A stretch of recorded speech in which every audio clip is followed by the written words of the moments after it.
Tiga, go. Baik, Bismillahirrahmanirrahim. Assalamualaikum warahmatullahi wabarakatuh. Selamat malam, Waalaikumsalam. Bapak Ibu guru hebat semuanya di seluruh Indonesia.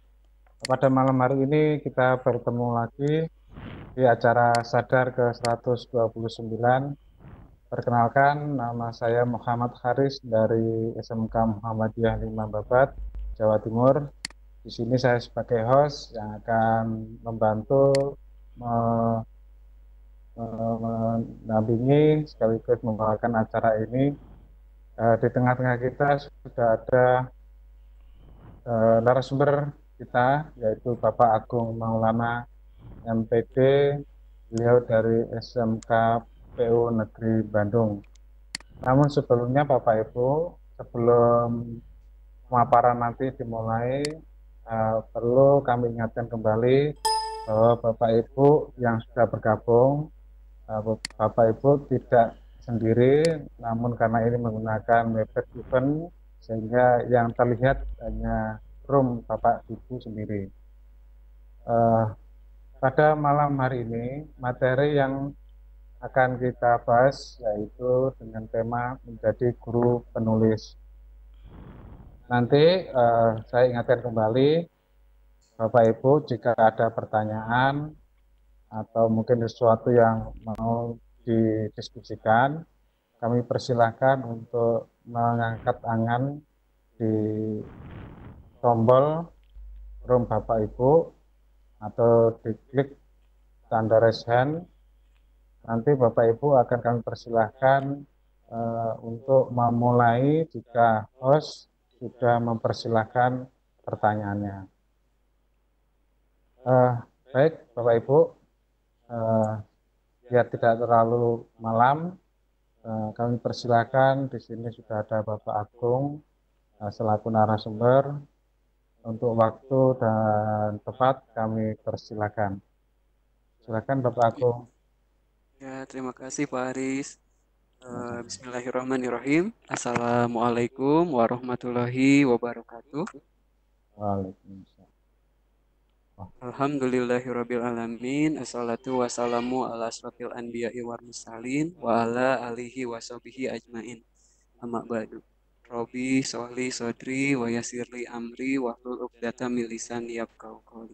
Puji dan syukur kita panjatkan Allah Subhanahu wa taala atas berkat rahmatnya kita masih bisa diberikan kesempatan untuk berkumpul meskipun secara virtual di tengah masih merebaknya wabah corona kali ini. Mudah-mudahan kita selalu diberikan kesehatan, kekuatan dalam menghadapi musibah ini. Salawat serta salam mudah-mudahan terlimpah curah kepada junjungan Nabi kita, Nabi besar Muhammad Shallallahu Alaihi Wasallam, kepada para sahabat, tabiin sampai kita pengikutnya sampai akhir zaman.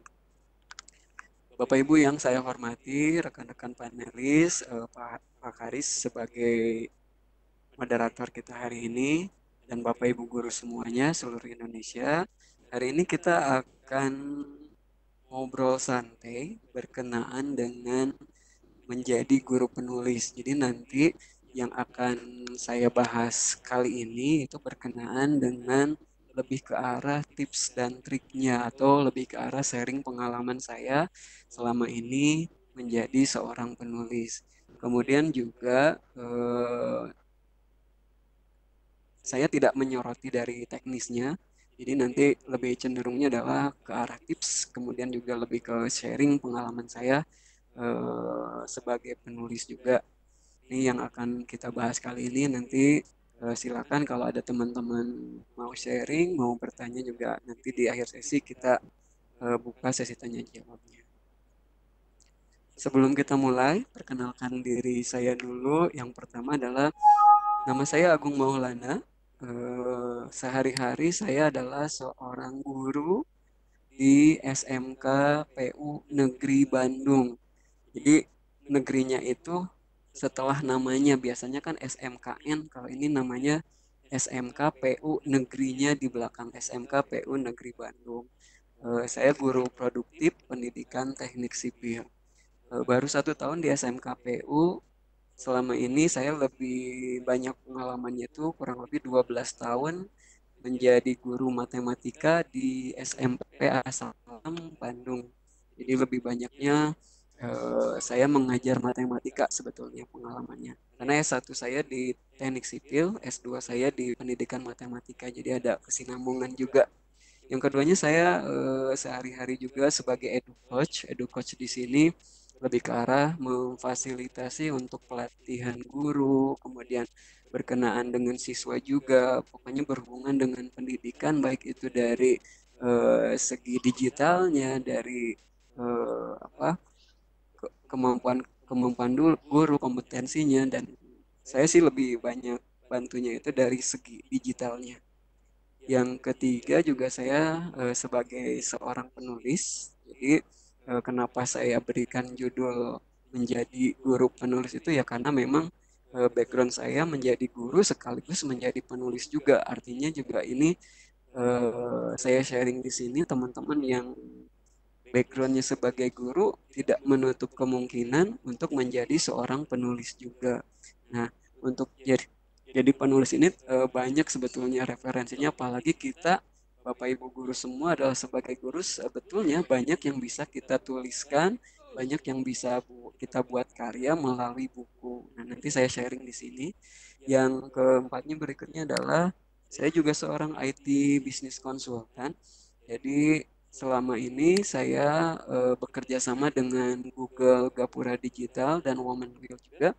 Ini saya memfasilitasi untuk pelaku UMKM khususnya di Kota Bandung ini untuk go digital karena memang masih banyak pelaku UMKM itu masih sifatnya offline atau konvensional. Jadi menjual barang atau jasanya masih secara offline. Nah, kita bantu secara digitalnya, ada pelatihan khusus untuk mereka supaya nantinya ke online dan akhirnya adalah tujuannya adalah omset mereka juga bisa naik. Bapak Ibu semua, ini ada nomor kontak saya, ada WA, ada emailnya, ada Instagramnya juga. Karena kita dibatasi waktu juga kurang lebih sampai jam 9 malam ya, waktu Indonesia Barat. Jadi kalaupun misalkan nanti teman-teman atau Bapak Ibu guru masih belum puas, kita masih bisa silaturahmi di luar event ini. Jadi bisa WA langsung atau email atau lewat Instagram juga dipersilakan. Bapak Ibu, saya mulai dengan quote dari Pramudia Anantatur. Beliau mengatakan, orang boleh pandai setinggi langit, tapi selama ia tidak menulis, ia akan hilang dalam masyarakat dan dari sejarah. Menulis adalah bekerja untuk keabadian. Jadi, teman-teman semua, kalau misalkan teman-teman belum pernah untuk menulis, segera menulis, apalagi background dari teman-teman juga seorang guru, Bapak Ibu adalah seorang guru, artinya kita juga harus bisa mengembangkan diri salah satunya melalui tulisan. Apalagi rekan-rekan PNS untuk kenaikan pangkat salah satunya kita harus membuat karya tulis itu salah satunya dan mau tidak mau suka ataupun tidak suka kita harus mencoba untuk menulis baik itu berupa karya artikel ataupun misalkan nantinya jadi sebuah buku itu lebih lebih bagus lagi. Ini yang saya kutip dari Pramudia Anantatur. Nah, teman-teman semua, kenapa saya berani mengambil judul ini berkenan dengan menjadi guru penulis? Karena saya sudah mengikuti sertifikasi dari BNSP. Jadi sertifikasi ini ditujukan untuk penulis buku dan editor. Saya ikuti di Bandung, tepatnya di daerah Kopo. Itu waktu November 2019 ini. Jadi saya mengikuti sertifikasinya langsung dengan asesornya Pak Derajat pada waktu itu. Jadi pas waktu sertifikasi itu ada dua pilihan. Yang pertama sertifikasinya berupa portofolio, yang kedua sertifikasinya berupa uji kompetensi. Uji kompetensi itu ada beberapa hal yang memang harus dikerjakan, sedangkan portofolio cukup melihatkan karya-karya yang sudah dibuat. Tapi ada periodenya, yaitu periodenya 2008.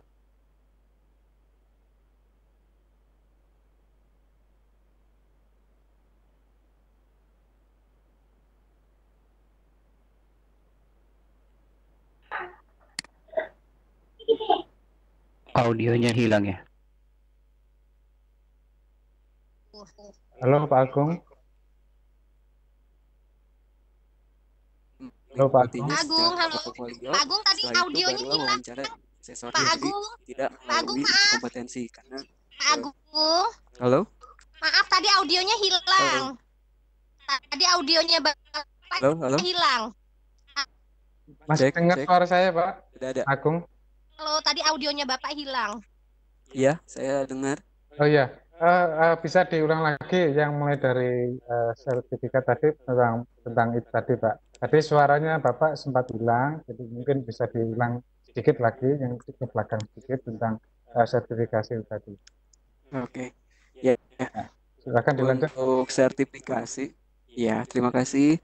Untuk sertifikasi ini sertifikasi penulis dan editor saya ikuti di Bandung bulan November 2019.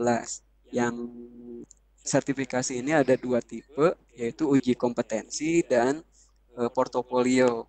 Nah, saya ikuti itu portofolio karena diminta bagi mereka yang penulis yang membuat karya 3 buku minimal di tahun 2018-2019 itu bisa mengikutinya dengan cara portofolio. Jadi saya mengikutinya dengan portofolio, saya tunjukkan buku-buku yang saya tulis, kemudian wawancara dengan asesornya dan hasilnya rekomendasi asesor itu bahwa saya jadi dinyatakan kompeten. Dan ini adalah sertifikat yang saya dapatkan, sertifikat kompetensi. Jadi alhamdulillah dengan ini berarti dinyatakan bahwa saya adalah seorang penulis buku non-fiksi bersertifikat. Jadi teman-teman semua, Bapak Ibu guru di sini, siapapun, terutama Bapak Ibu guru, itu bisa sebetulnya menjadi seorang penulis dan banyak yang bisa kita tulis di situ, materi bahannya bisa kita tulis semuanya. Nah ini sertifikatnya baru datang kemarin di bulan Februari akhir, jadi November sertifikatnya baru saya dapatkan di Februari akhir ini. Nah teman-teman semua, ini portofolionya. Saya sampai tahun 2019 ini, 2019 kemarin itu saya sudah menulis 22 buku. Cuman karena memang arsipnya belum saya dapatkan, ini arsipnya hanya yang sudah ada saja. Jadi saya munculkan di sini ada kurang lebih 22 buku yang saya tulis sampai 2019 kemarin. Kita kerjasama dengan penerbit Yudhistira juga, Rosda Karya, Prisma, dan Mukti Selaras. Jadi ini buku-buku yang pernah saya tulis sampai 2019 ini. Di tahun 2020 ini saya sudah ada beberapa rencana 9 judul buku, tapi memang yang baru saya eksekusi di bulan Maret ini baru 1 buku, itu pun tinggal finishing. Jadi ada ide, tapi memang realisasinya yang memang membutuhkan waktu untuk menuliskannya menjadi sebuah buku. Ini untuk portofolio yang Apa ya? halo? Halo? Ya. Ya, silakan lanjut Pak. Ya. Silakan Ini dilanjut. untuk portofolionya. Nah, Bapak Ibu, saya mulai dengan peranan guru dalam pendidikan. Ini saya kutip juga dari Undang-Undang Nomor 14 Tahun 2005. Di sini disebutkan bahwa guru adalah pendidik profesional dengan tugas utama mendidik, mengajar, membimbing, mengarahkan, melatih, menilai, dan mengevaluasi peserta didik. Nah, teman-teman semua, Bapak Ibu guru semua di sini, tugas guru itu kalau saya bilang banyak gitu. Mulai dari perencanaan, pelaksanaan, sampai ke evaluasi. Dan di sini juga di undang-undangnya disebutkan begitu banyak tugas yang harus dikerjakan oleh guru. Ini artinya peluang buat kita, apa yang kita lakukan selama ini, apa yang kita kerjakan sehari-hari itu bisa kita tuangkan dalam sebuah buku gitu. Misalkan kita apa mengajar sehari-hari, kita tuliskan agenda apa yang kita lakukan di situ, bisa kita buat jadi sebuah buku. Atau misalkan saya backgroundnya dari matematika, saya bisa menulis mata pelajaran matematika dan seterusnya tergantung dari nanti passion Bapak Ibu semua seperti apa, atau yang memang bidang sesuai dengan bidangnya. Jadi tidak usah dipaksakan juga. Oh, saya nggak mampu bidang ini, ya apa yang Bapak Ibu kuasai ya itu yang kita bisa tuangkan untuk menjadi sebuah buku gitu. Karena kita melihat juga bahwa guru ini kalau misalkan kita perhatikan sehari-hari memang tugasnya itu banyak. Nah, dari sekian banyak yang guru kerjakan, itu sebetulnya kita bisa tuangkan dalam bentuk tulisan. Jadi misalkan teman-teman buat PTK, nah PTK itu kan bisa kita tuangkan juga. Atau misalkan Bapak Ibu guru yang misalkan di sini senang buat puisi, nah puisi juga kita bisa buat sebuah buku, antologi puisi, ataupun misalkan cerpen dan sebagainya dan sebagainya. Jadi teman-teman semua, Bapak Ibu guru di sini eh, siap pun, termasuk guru itu bisa jadi penulis dengan eh, yang mau kita tulis bidangnya apa, tergantung dari passion kita atau kesukaan bidang kita sesuai dengan bidang kita. Nah, ini saya mau nanya sebetulnya untuk diri sendiri juga, membaca berapa banyak buku yang sudah dibaca dalam sebulan terakhir. Nah, kita berangkatnya, titik poinnya ini dari sini gitu. Kenapa saya berangkatnya dari sini? Jadi kalau misalkan, oh saya punya cita-cita ingin menjadi seorang penulis, saya ingin bisa menjadi seorang guru penulis, tapi ketika membaca buku misalkan atau membaca yang lainnya eh, tidak mau atau ada rasa malas, ya sebetulnya juga itu mimpi yang apa ya, terlalu tinggi kalau misalkan kita tidak mau membaca. Karena pada intinya, pada dasarnya adalah kalau kita mau menjadi seorang penulis, satu langkah pertamanya itu adalah mau untuk membaca.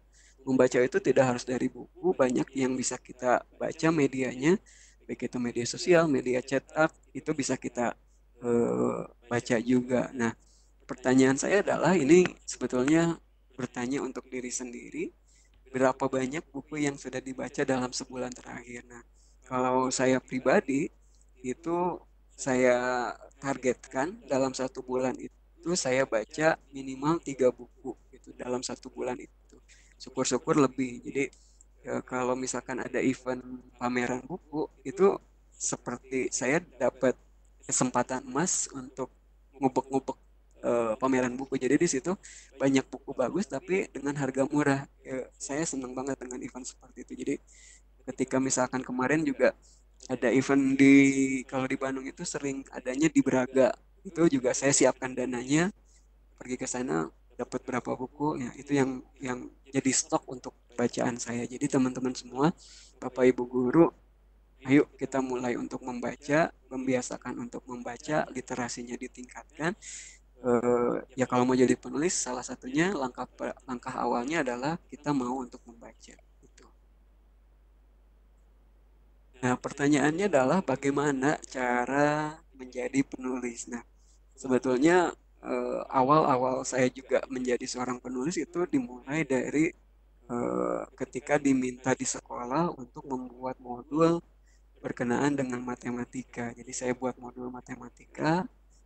Di situ mulai awalnya, oh ternyata menulis itu ya apa mudah-mudah sulit-sulit gampang, tapi bisa dibilang mudah-mudah sulit juga. Jadi antara dua hal itu yang memang eh, saya rasakan gitu di awal-awal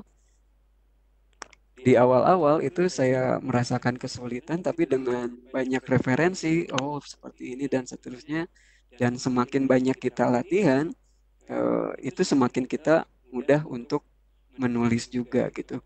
Jadi memang yang saya lakukan pertama kali membuat buku itu ya membuat modul untuk lingkungan sendiri untuk di SMP Asalam pada waktu itu. Dan selebihnya sebelum saya menulis buku juga, saya banyak menulisnya itu di artikel. Saya kirimkan ke media massa, ke koran, terbit juga, kemudian ke tabloid, ke majalah. Ada beberapa artikel saya yang memang dimuat di situ, dan jadi di situ juga, oh ya oke, nggak ada salahnya kalau misalkan kita buat buku. Dan ternyata selama perjalanan saya menulis buku sampai 2019 itu, yang sudah diterbitkan ada 22 buku yang sudah jadi. Nah, bagaimana cara menjadi penulis? Saya mengutip lagi dari Stephen King. If you want to be a writer, you must do two things above all the others. Read a lot and write a lot. Artinya, kalau misalkan kita mau jadi penulis, ini yang disebutkan Stephen King, kita harus dua hal yang dilakukan. Satu, membaca dan menulis lebih banyak dibandingkan dengan yang lainnya. Artinya yang tadi saya bilang, kalau misalkan Bapak Ibu guru, saya bilang teman-teman di sini mau jadi penulis, ya mau nggak mau harus baca buku.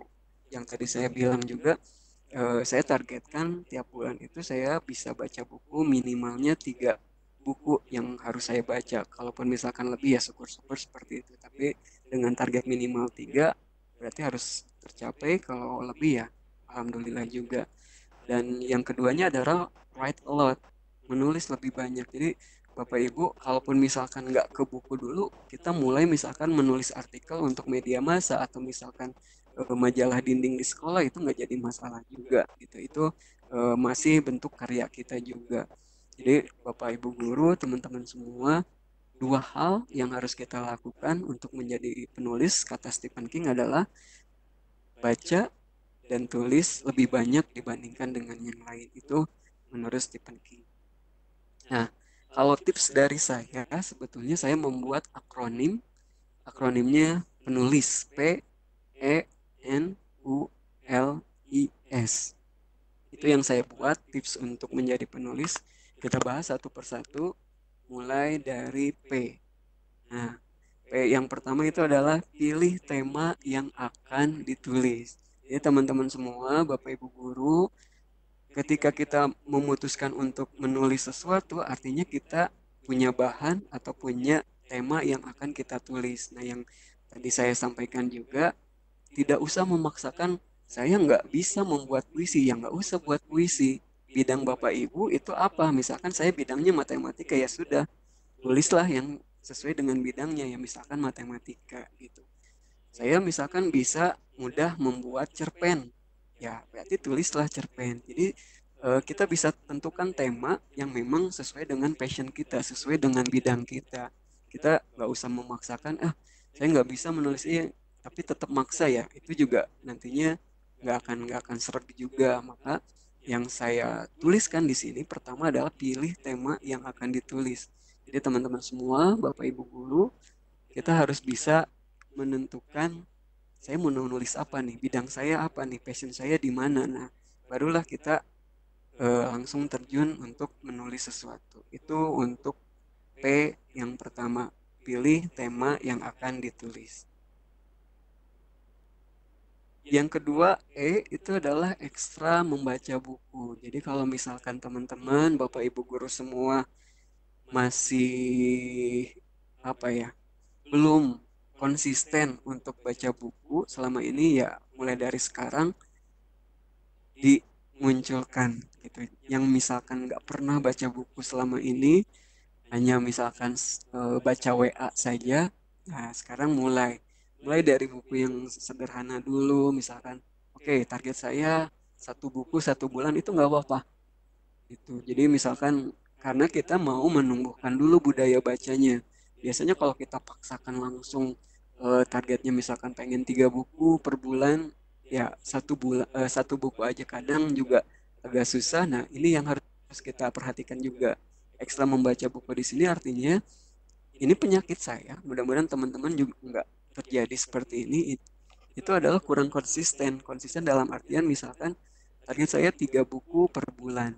Biasanya saya luangkan waktu untuk membaca buku itu di malam hari, ketika misalkan anak-anak sudah tidur. Saya baca buku kurang lebih setengah jam sampai 1 jam, baru saya baca buku. Nah, saya niatkan untuk baca buku itu setiap malam, tapi kadang ketika ada rasa malas, skip, nggak baca buku 1 hari. Nah, itu yang memang kadang-kadang penyakit itu, kalau saya bilang penyakit yang merusak kita sebetulnya, kurang konsisten itu, kurang istiqomah istilahnya. Jadi Bapak Ibu guru, teman-teman semua di sini, ketika kita mau menjadi penulis, ya mau nggak mau kita harus baca buku. Nah, nanti tingkatannya kalau sudah misalkan mau untuk membaca buku, kita naikkan lagi levelnya. Misalkan 1 buku 1 bulan bisa naik jadi 2 buku 1 bulan itu, dan seterusnya dan seterusnya. Jadi Bapak Ibu bisa menentukan targetnya sesuai dengan keinginan atau kemampuan masing-masing. Itu jangan terlalu dipaksakan, tapi memang kita harus, kuncinya satu, kalau saya bilang kuncinya adalah kita harus konsisten. Konsisten dalam artian ya kita punya jadwal, misalkan jadwal baca buku jam berapa, ya maka kita lakukan itu sesuai dengan yang disepakati sendiri itu. Jadi yang kedua, ekstra membaca buku ini. Jadi tadi P, sekarang E, dan berikutnya N, itu adalah networking luas berkualitas. Jadi teman-teman, Bapak Ibu guru semua, kita sekarang sudah tidak zaman lagi kalau misalkan ego kita yang dimunculkan. Kita harus punya network atau jaringan yang memang bisa membantu kita. Dalam artian kita harus bisa mampu bekerja sama dengan orang lain, kolaborasi dengan orang lain, sehingga kita mempunyai network yang luas dan berkualitas. Ini yang memang saya rasakan gitu. Saya istilah Sundanya, mohon maaf juga kalau di sini seluruh Indonesia, istilah Sundanya itu adalah ulah kurung batoken. Nah, dalam istilah Indonesianya itu adalah jangan sampai pergaulan kita ya hanya selingkup saja, tapi kita harus lebih luas lagi untuk pergaulannya. Kenapa?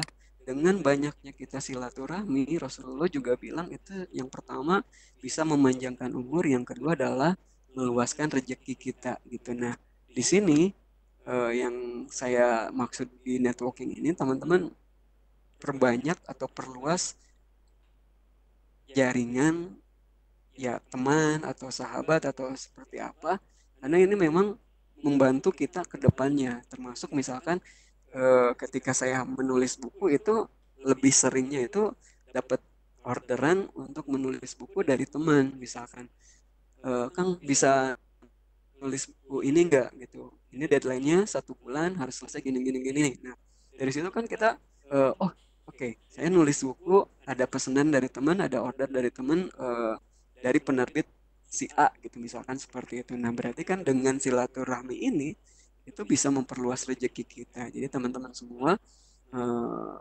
yang ketiga, networking luas berkualitas. Jadi cari network yang memang bisa apa, membantu kita juga gitu.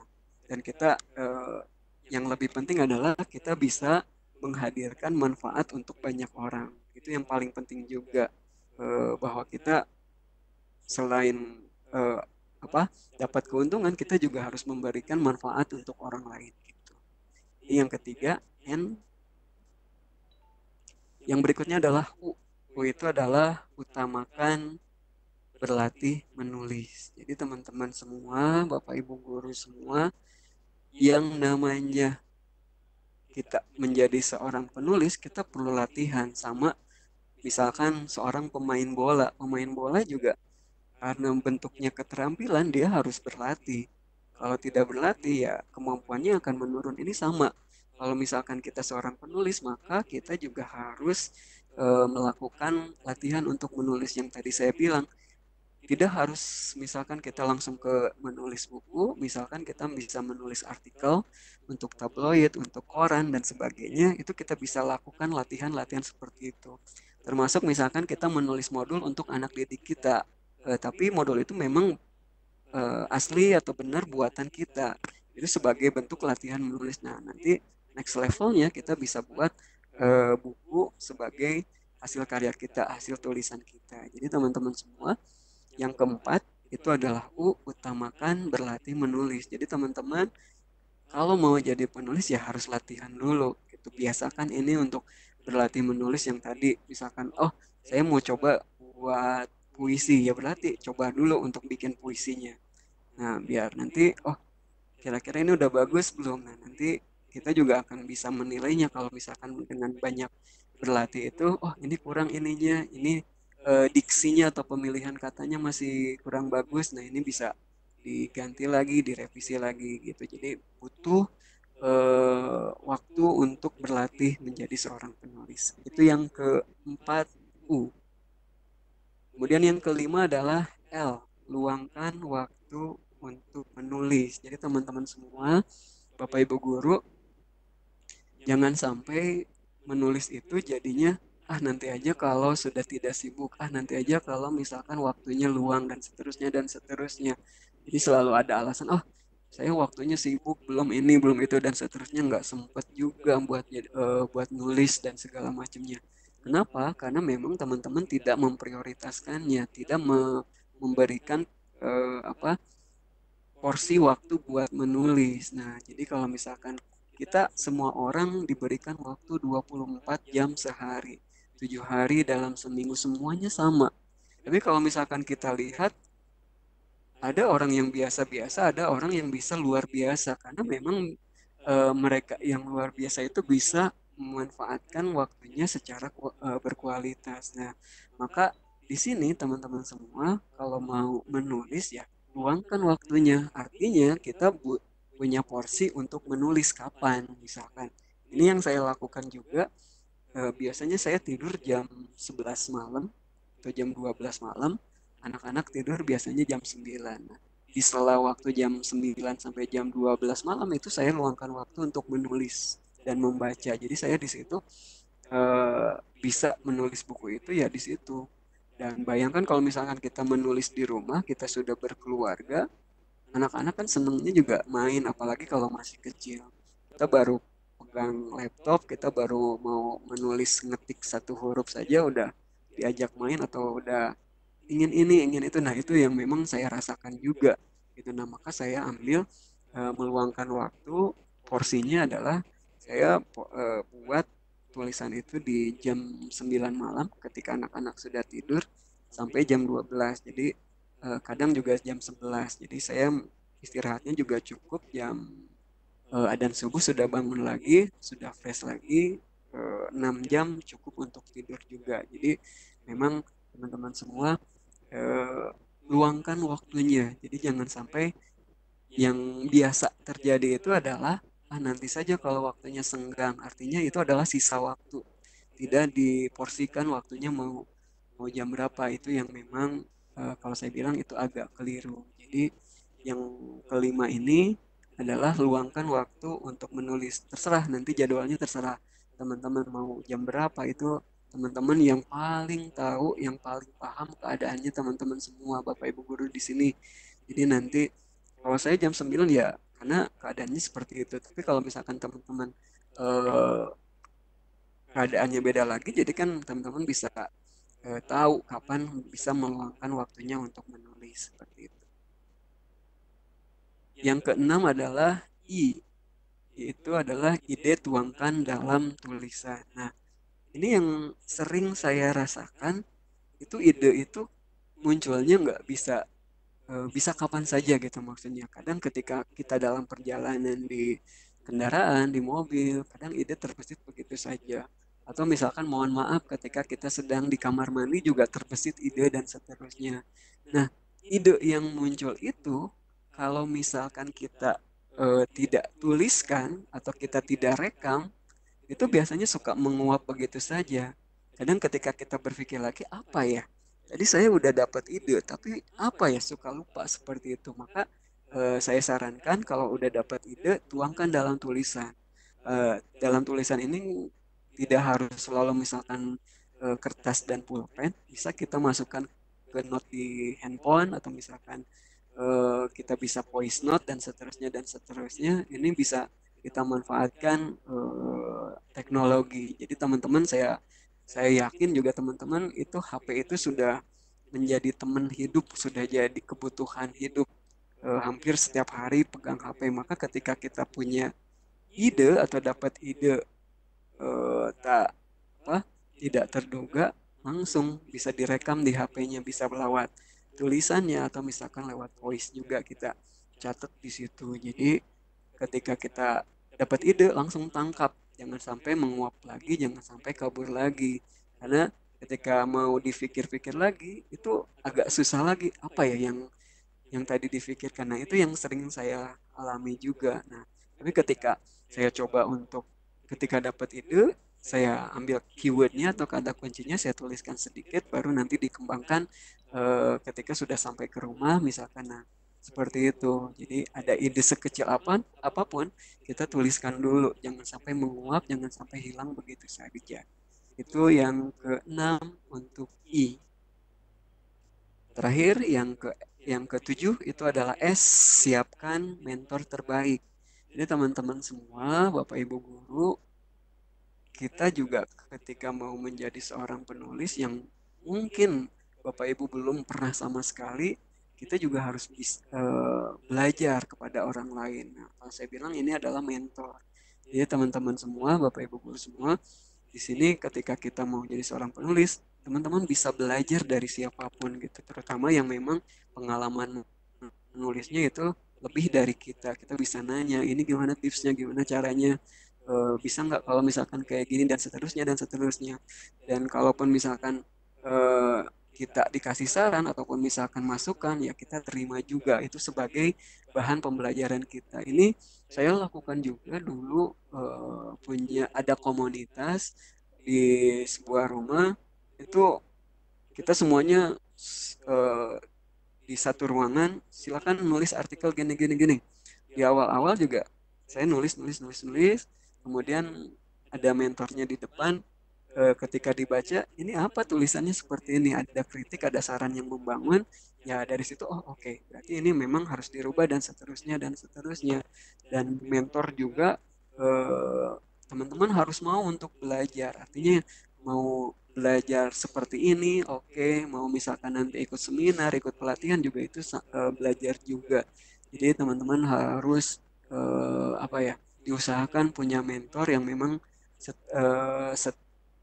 setiap waktu itu misalkan bisa diminta untuk sarannya, kritiknya, bisa kita minta perbaikan dari mentor tersebut. Jadi teman-teman bisa munculkan mentor di sini, terserah gitu. Misalkan temennya, kepala sekolah sekaligus, atau misalkan rekan kerja kita atau siapapun yang memang teman-teman bisa anggap itu adalah mentor terbaik buat teman-teman semua. Jadi itu ada 7 yang tips dari saya, akronim dari penulis, PENULIS. Nanti kita bahas lebih lanjut lagi di sesi tanya jawab. Dan kemudian, nah ini saya munculkan di sini, siapa sih penulis yang paling baik?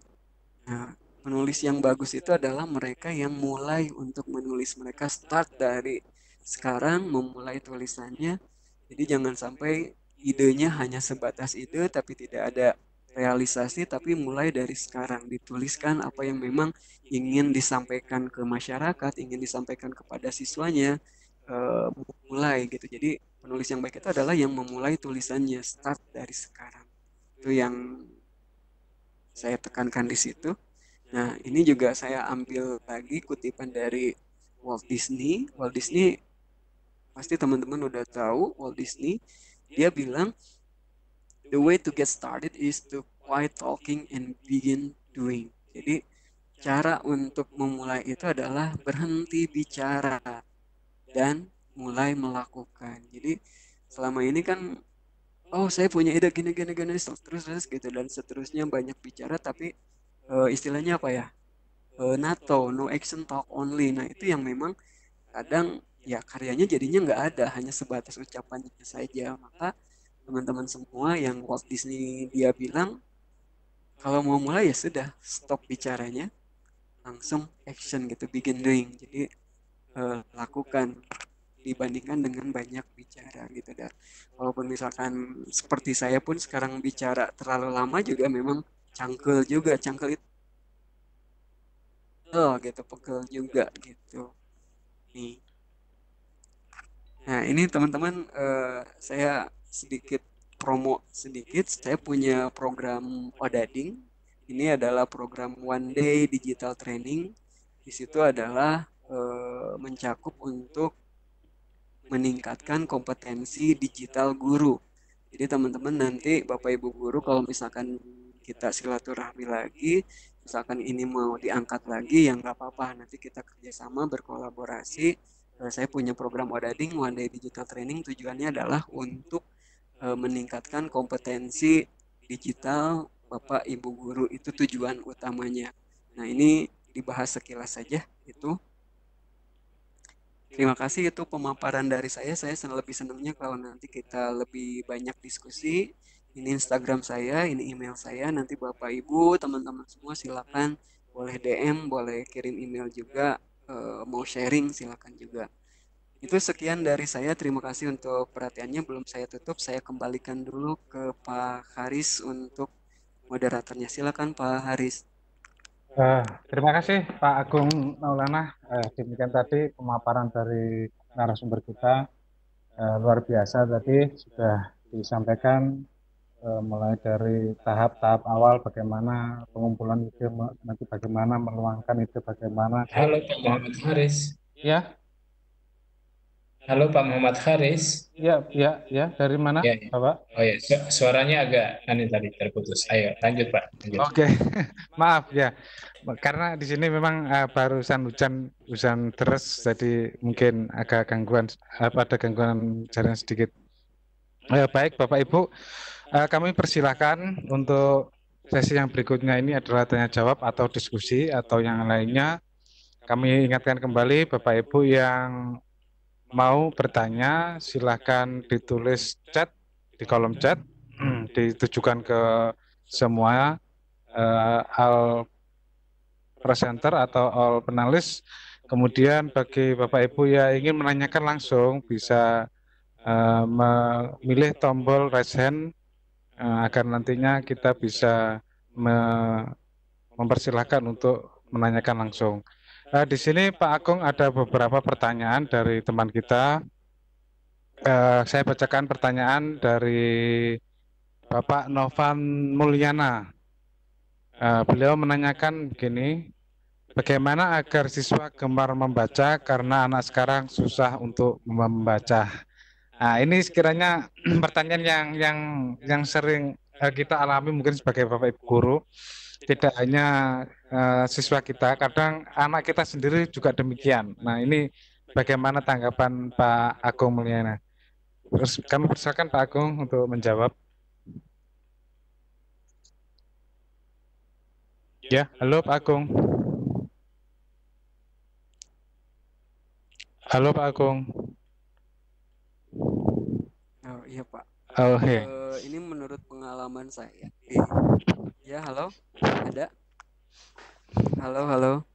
Ya, Halo, kami Pak. persilakan Pak Agung. Ada ya? Ya, ada, sudah ada. Halo? Ada Pak? Iya, sudah ada Pak suaranya. Silakan dilanjut. Oke, ini berdasar pengalaman juga yang pernah kami lakukan di SMP Asalam. Ini kita lakukan ada yang namanya program literasi. Ini yang memang sebetulnya juga di sekolah Bapak Ibu juga ini dilaksanakan. Jadi memang ada program dari pemerintah itu yang memang 15 menit membaca itu. Ini kita laksanakan di SMP Asalam.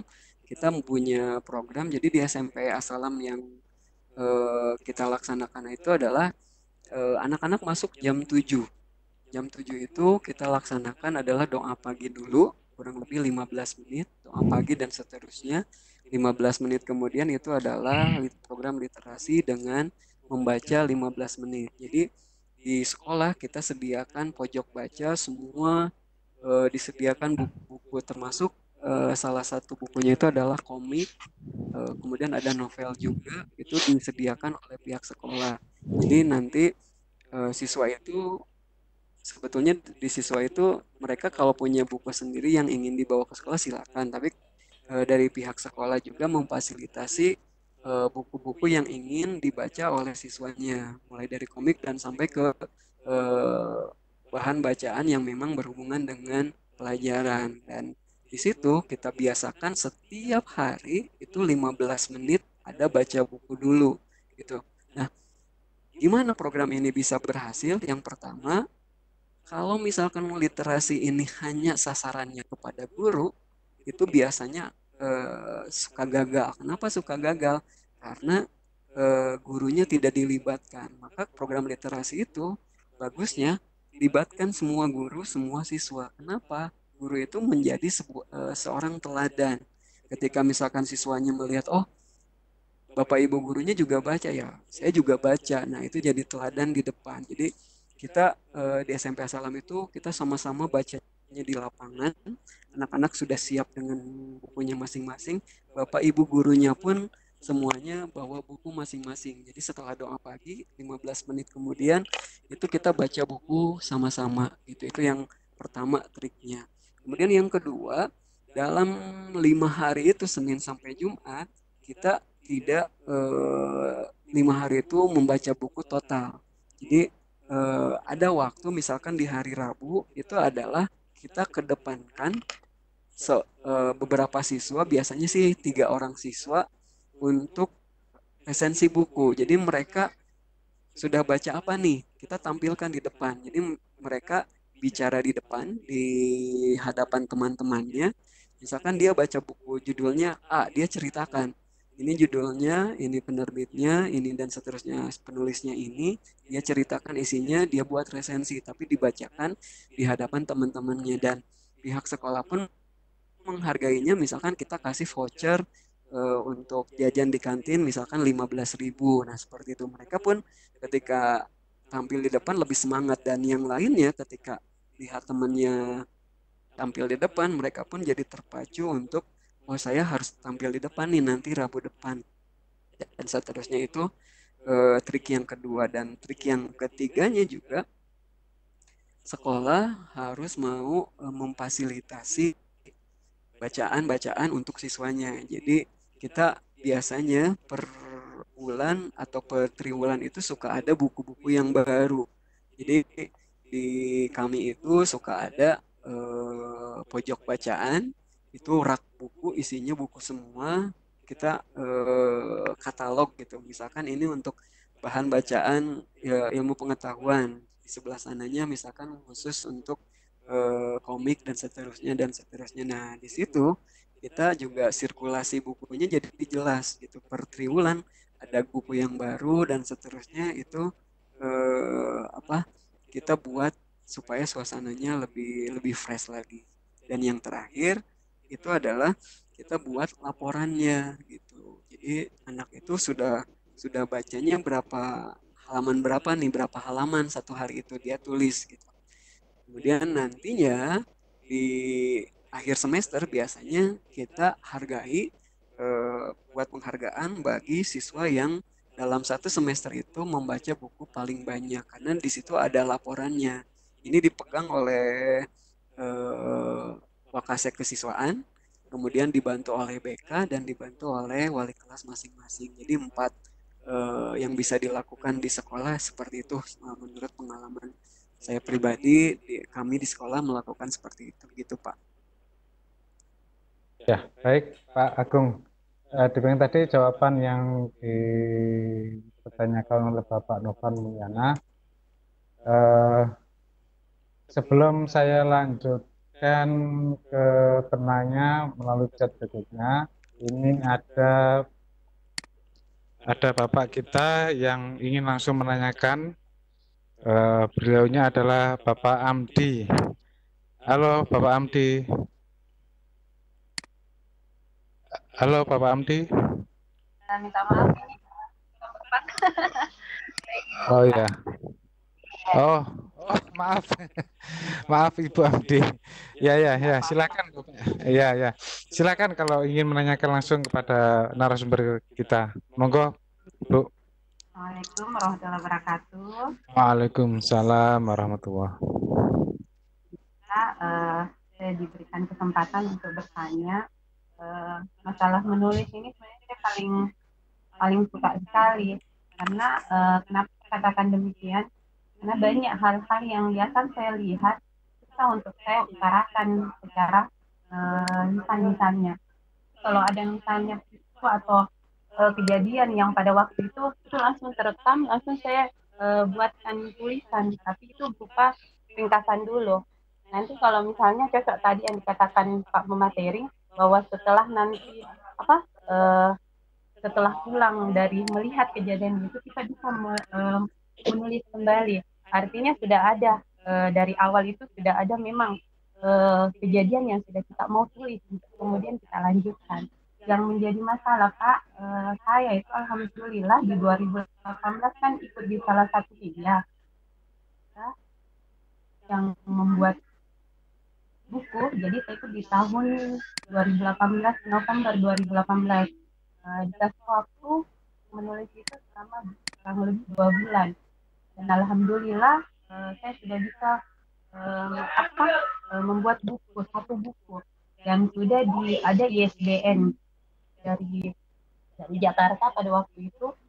Setelah itu saya membuat lagi. Cuman kendala saya itu kita mencari mentor atau saya mencari editor. Kita mengklarifikasi kembali saya punya tulisan, itu yang menjadi Ibu kendala. mohon maaf Bu, suaranya kurang jelas Bu. Oh iya. Gini Pak, yang menjadi masalah itu kan sekarang saya punya tulisan, alhamdulillah sudah ada buku 1 yang sudah ber-ISBN. Kemudian saya mencoba lagi menulis. Saya biasa merasa dongkol sendiri, merasakan bahwa kok kayaknya tidak ada yang bisa mencari seseorang, figur seseorang yang bisa memperkuat saya punya tulisan itu. Sempat saya telepon di salah satu editor yang tahun 2018 itu yang memberikan saya semacam workshop, semacam pelatihan. Saya sempat bilang, bagaimana ini Bu, bisa enggak saya dilanjutkan, saya punya tulisan yang kedua ini. Dan iya, saya coba mengirimkan kembali. Ternyata pada saat diedit oleh editor itu kembali ke saya tidak ada yang berubah. Tulisan saya sama dengan seperti apa yang saya kirimkan. Kemudian disitulah timbul, loh, kok jadi gini, tulisan saya kayak tidak ada editnya dari editor untuk kemudian diperbaiki bagaimana selanjutnya. Karena saya berpikir tulisan saya itu tidak akan ada apa-apanya kalau tidak ada yang bisa mengoreksi, misalnya ada kata-kata yang mungkin bisa diperbaiki untuk kemudian bisa bagaimana pembaca nantinya bisa lebih tertarik lagi. Itu yang menjadi kendala untuk saya. Saya selalu mencoba untuk saya punya diri mengambil, loh kok saya sendiri tapi saya tidak bisa mengembangkan tanpa harus ada orang yang menjadi mentor untuk saya, begitu. Saya sering buat walaupun itu hanya 5 halaman, 6 halaman, 7 halaman, ada ide lagi sedikit saya tuangkan, saya buatkan sampai sampul-sampulnya saya buatkan, tapi saya tidak berani untuk kemudian menerbitkan atau pergi ke percetakan atau kemana. Saya enggak tahu bagaimana arah itu, saya tidak tahu mau kemana. Iya. Jadi mungkin saya minta trik dari Bapak, ataukah bisa bersedia mungkin Bapak kemudian menjadi mentor untuk saya sekalian menjadi editor untuk bagaimana bisa mengembangkan saya punya bakat ke situ. Karena saya orangnya seperti itu, lebih senang menulis, lebih senang berada di belakang layar kebanding harus tampil langsung di depan orang. Seperti itu mungkin Pak. Jadi saya mungkin minta mencari solusi dari Bapak, trik-trik bagaimana sebaiknya untuk mengembangkan saya punya bakat untuk menulis ini. Iya, mungkin seperti itu Pak. Terima kasih. Assalamualaikum warahmatullahi wabarakatuh. Waalaikumsalam warahmatullahi wabarakatuh. Terima kasih Bu Amdi. Jadi pertanyaan yang panjang.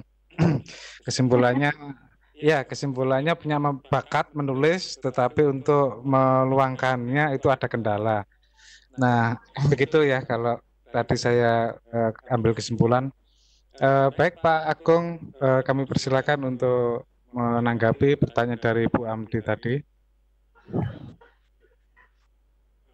Iya Pak, ini agak terputus-putus suaranya tadi, jadi saya juga kurang lengkap pertanyaannya. Boleh diulang lagi Pak sama Pak Charis saja. Oh iya, Bu Amdi beliaunya ini punya bakat dari dulu. Dari tahun 5 tahunnya ke belakang atau ya lebih lama lagi, ya beliaunya. 2018 sudah ada buku jadi satu dan ber-ISBN.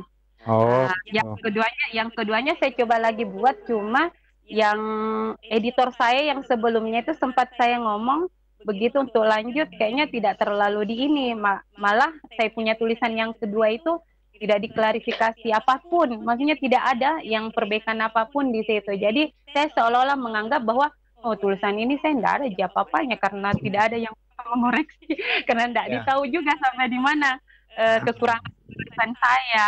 Jadi mungkin dari sini dengan ketemunya dengan Bapak bisa menjadi mentor sekalian menjadi editor saya untuk kemudian melanjutkan, karena saya orang itu suka memendam. Iya. Pendam. Ibu dari mana, Ibu?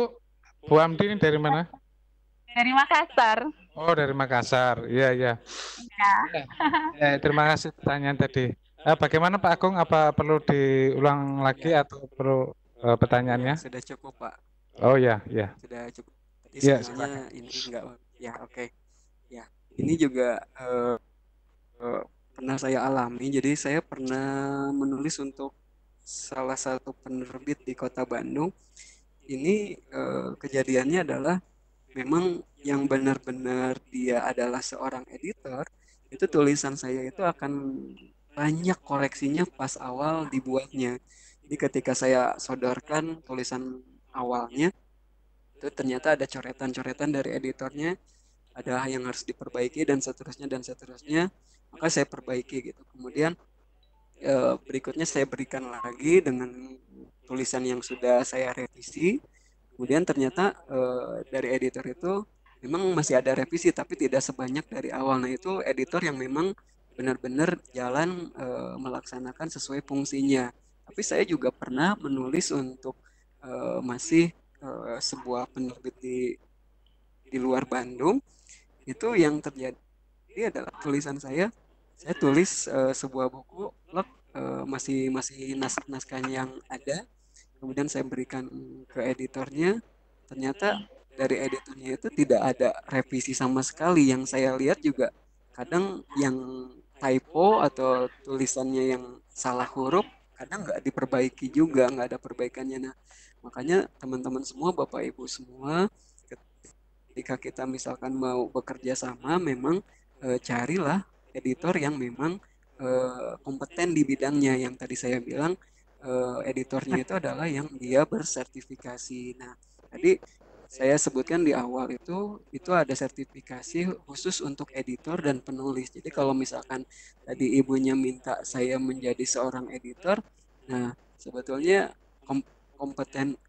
kompetensi saya itu adalah seorang penulis, sedangkan di editornya saya belum terlalu kompeten lah dibilang seperti itu, karena memang sehari-hari saya nulis saja, tidak sebagai editor. Dan itu yang pertama. Kemudian yang keduanya juga, Bapak Ibu semua, ini kita ketika misalkan tidak ketemu dengan editor, itu kita bisa ngobrol dengan teman kita, baik itu dari orang-orang bahasa Indonesia yang memang mengerti tentang sastra.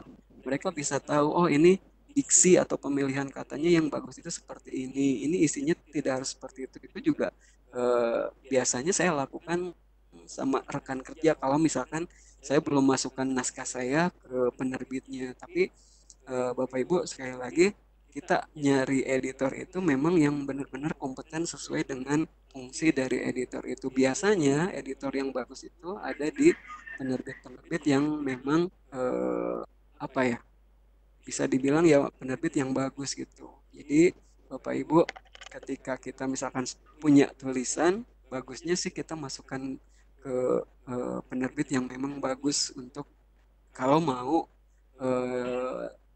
tulisan kita dikoreksi atau memang ada perbaikan-perbaikan. Tapi kalau misalkan sekarang kan mohon maaf juga banyak penerbit-penerbit yang independen, dalam artian siap menerbitkan buku yang kita nggak tahu prosesnya seperti apa, apakah buku yang naskah yang kita tulis itu melalui proses penyuntingan, apakah enggak langsung cetak dan seterusnya. Itu yang saya pikir kita harus tahu dulu kredibilitas dari penerbit itu. Jadi jangan sampai yang penting kita punya buku, kita punya karya, tapi isinya tidak ada perbaikan sama sekali. Itu juga memang mempengaruhi kredibilitas kita juga seperti itu.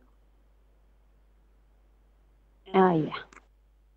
Iya Pak, terima kasih banyak. Iya. Cukup Bu pertanyaannya. Iya, terima kasih banyak. Insya Allah Pak, kalau ada kendala bisa telepon Bapaknya supaya bisa sharing-sharing gitu. Boleh Bu, boleh dengan senang hati Bu, silakan. Iya, terima kasih banyak Pak. Makasih. Sama. Baik Bapak, ini ada lagi penanya yang melalui chat di kolom chat tadi. Ada pertanyaan dari Ibu Dewi Insani. Ini dari Tuban, Jawa Timur, teman saya juga. Pertanyaannya bagaimana mencari ide ketika sudah niat untuk menulis mengalami kebuntuan. Nah ini pada saat menemukan ide atau tidak menemukan ide, kemudian mau menuliskan itu ternyata di pikirannya itu kebuntuan ya. Jadi bagaimana meluangkannya begitu? Itu saya kira pertanyaan seperti itu. Iya. Oke, ini juga memang saya alami di awal-awal saya menulis, karena pertama kali saya menulis itu adalah saya lakukan ketika dapat ide saya tulis, dan seterusnya ketika buntu nggak ada ide sama sekali ya stop tulisannya. Itu yang memang agak keliru kalau saya bilang. Nah, maka triknya yang saya lakukan sekarang itu adalah saya buat kerangka. Ada yang namanya kerangka atau outline.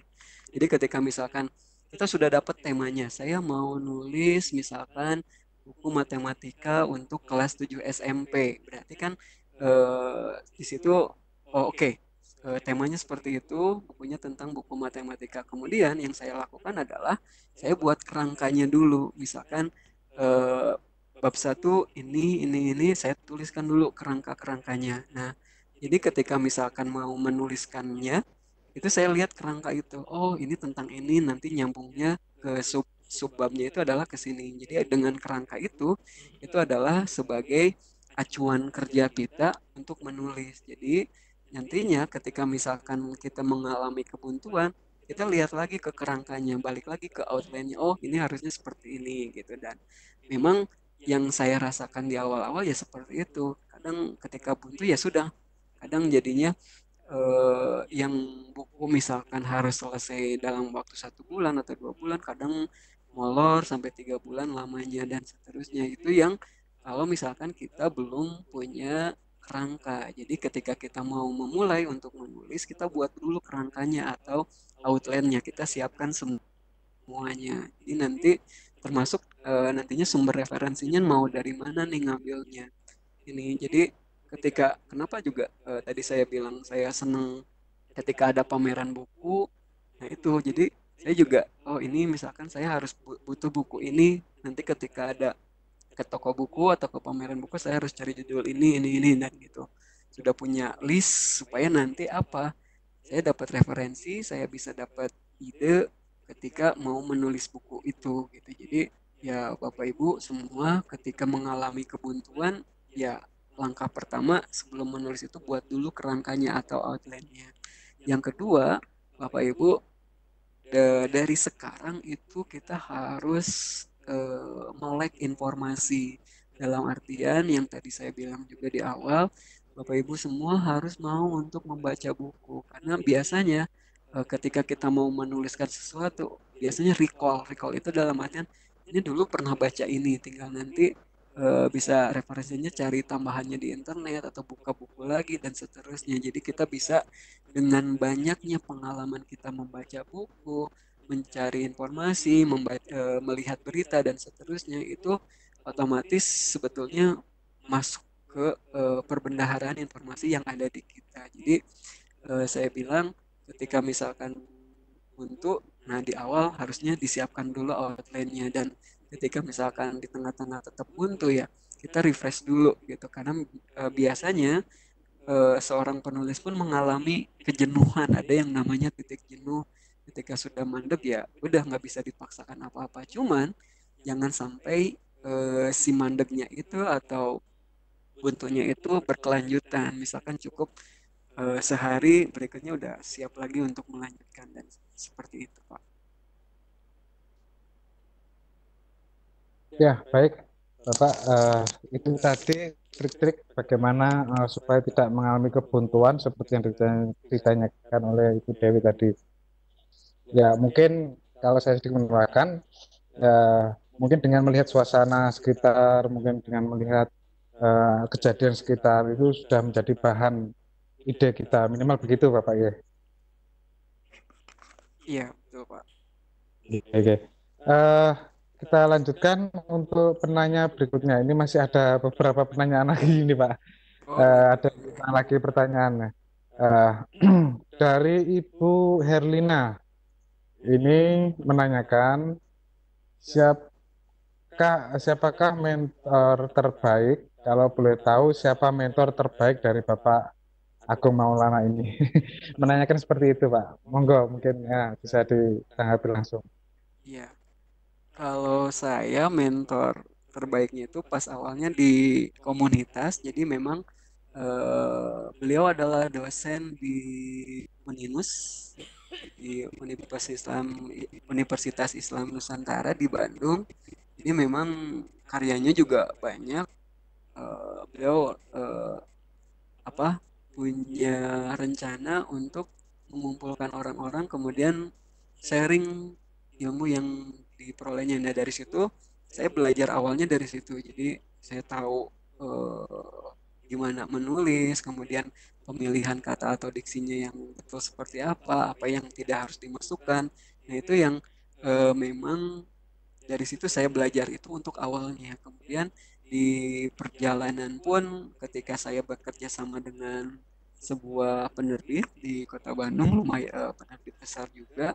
Di situ saya lebih lebih banyak belajar lagi karena kan di situ ada struktur organisasi yang jelas. Dari situ eh, terlihat gitu kalau misalkan yang tadi saya bilang, tulisan awal saya ketika diserahkan ke naskah saya dikasihkan ke editor itu banyak revisinya. Nah, dari situ saya banyak belajar juga. Oh, oke, ternyata memang ini yang salah, tidak harus ditambahkan ini yang harus diganti. Saya jadi tahu. Nah, itu juga bisa dijadikan mentor juga gitu. Dan selebihnya saya ikut komunitas juga di Bandung ini, termasuk untuk guru-guru. Ada yang namanya di Kota Bandung itu ada Geliats, ada yang kita bisa di situ diskusi juga gitu. Jadi Bapak Ibu, teman-teman semua, yang namanya mentor itu tidak harus satu orang. Yang namanya mentor itu tidak harus apa satu satu guru atau satu mentor, tidak harus seperti itu. Kita bisa masuk ke dalam komunitas, kita bisa ikut pelatihan atau workshop, atau kita bisa nanya, kita bisa ngobrol dengan apa yang memang kompeten di bidangnya, itu adalah bisa dibilang mentor kita gitu. Mungkin Iya, halo. Iya, Halo. iya Pak. Iya. Ada ya. Angkat tangan. Ya, ada yang menanyakan secara langsung. Ini dari Ibu Rini Astuti ya, Kristiana. Halo, selamat malam Ibu Rini. Halo Ibu Rini. Halo. Ya. Monggo Bu, dipersilakan jika Ibu ingin menanyakan kepada narasumber kita. Silakan Ibu, mikrofonnya bisa dinonaktifkan dulu. Oke, silakan Ibu.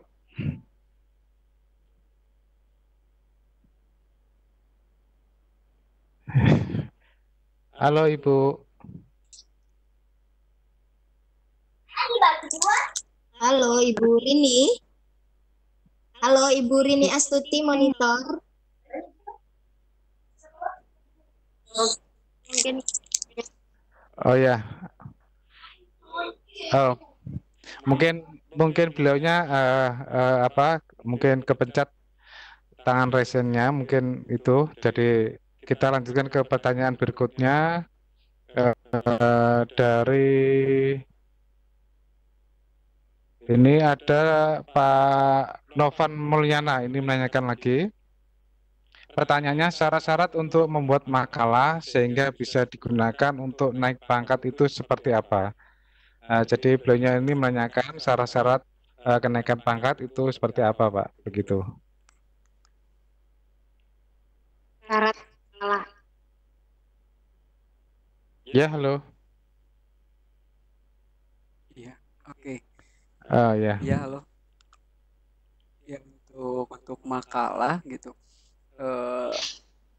Yang pertama, yang paling jelas kita makalah itu biasanya untuk guru, biasanya kita harus membuat PTK, penelitian tindakan kelas. Nah, itu yang dibuat oleh guru, kemudian nantinya diterbitkan, dan biasanya ini untuk kenaikan pangkat itu biasanya diterbitkan di jurnal-jurnal yang sesuai dengan bidangnya. Misalkan matematika, ya berarti nanti diterbitkannya harus di jurnal matematika, atau di bidang lainnya yang memang sesuai linear dengan bidang Bapak Ibu semua. Kemudian biasanya juga untuk kenaikan pangkat itu ada yang namanya makalah yang kita tulis itu harus diseminarkan juga. Nah, itu sebagai angka kredit bagi PNS untuk kenaikan pangkat itu, Pak. Jadi memang kita ketika buat makalah itu biasanya itu berupa penelitian tindakan kelas. Itu yang untuk guru itu dimunculkan seperti itu, kemudian bisa diterbitkan di jurnal yang linear sesuai dengan bidangnya masing-masing.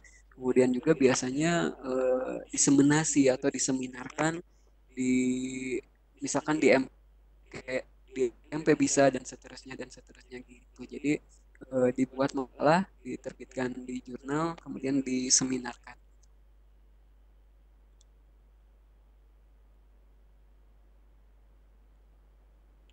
Halo, ya. Halo. Ya, Yuk. gimana? Ya. Lanjut. Ya. Suaranya putus-putus, Ibu. Ya, tadi ya, halo. Baik, Bapak Ibu, kita lanjutkan untuk penanya yang berikutnya. Ini ada pertanyaan dari Bapak Fajar. Bapak Fajar ini menanyakan bagaimana cara atau tips menumbuhkan program literasi bagi anak-anak pramuka ketika mereka berada di alam. Begitu, Pak, pertanyaannya. Iya, untuk anak-anak pramuka ya, kalau saya ini juga memang apa yang harus dilakukan di semuanya, yang pertama itu adalah harus semuanya mau bergerak. Jadi misalkan gini, kegiatan pramuka ini kan ada penanggung jawabnya atau ada pembinanya juga, maka semua yang terlibat di kepramukaan itu dia harus semuanya bergerak. Ketika memang semuanya bergerak, semuanya satu visi, maka kegiatan literasi itu tidak menutup kemungkinan keberhasilannya. Jadi insya Allah akan berhasil. Kemudian yang kedua, memang Bapak Ibu semua, yang namanya literasi itu kan ada banyak sebetulnya ya. Tidak hanya literasi dalam artian membaca, karena literasi itu kan cakupannya luas juga gitu. Nah, kalau yang dimaksud adalah membaca, nah maka di sini untuk kegiatan pramuka yang memang banyak kegiatannya di alam, mereka bisa, salah satunya adalah ada yang namanya buku panduan pramuka, itu bisa bisa jadi bahan bacaan mereka. Kemudian juga misalkan juga ketika si kegiatan pramuka ini, anak-anak pramuka ini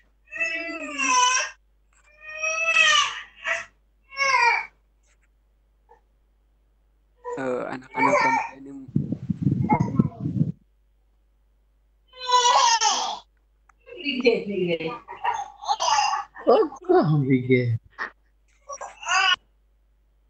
Tadi lanjut ya. ya,